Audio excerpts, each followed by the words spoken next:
ನಾನು ಇವಾಗ ಇದ್ದೀನಿ ಈಶಾ ಗ್ರಾಮೋತ್ಸವದಲ್ಲಿ. ಇಲ್ಲಿ ನಡೀತಾ ಇದೆ ವಾಲಿಬಾಲ್ ಅಂಡ್ ಥ್ರೋಬಾಲ್. ಇದು ಕೇವಲ ಆಟ ಅಲ್ಲ, ಇದು ಊರಿನ ಮಂದಿಗಳನ್ನ ಸೇರಿಸುವಂತ ಹಬ್ಬ ಅಂತಾನೆ ಹೇಳ್ಬೋದು.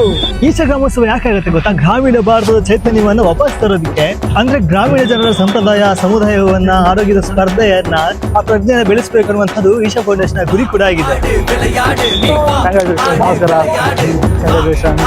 ಈ ಬಾರಿಯ 17ನೇ ಈಶಾ ಗ್ರಾಮೋತ್ಸವ ನಮ್ಮ ಉಡುಪಿಯಲ್ಲಿ ತುಂಬಾನೇ ಚೆನ್ನಾಗಿ ನಡೆಯಿತು. ಈ ಕಾರ್ಯಕ್ರಮದ ಇನ್ಫ್ಲುಯೆನ್ಸರ್ ಗೆಸ್ಟ್ ಆಗಿ ನನ್ನನ್ನು ಕೂಡ ಈ ಕಾರ್ಯಕ್ರಮಕ್ಕೆ ಇನ್ವೈಟ್ ಮಾಡಿದ್ರು. ತುಂಬಾನೇ ಖುಷಿ ವಿಷಯ ಇದು.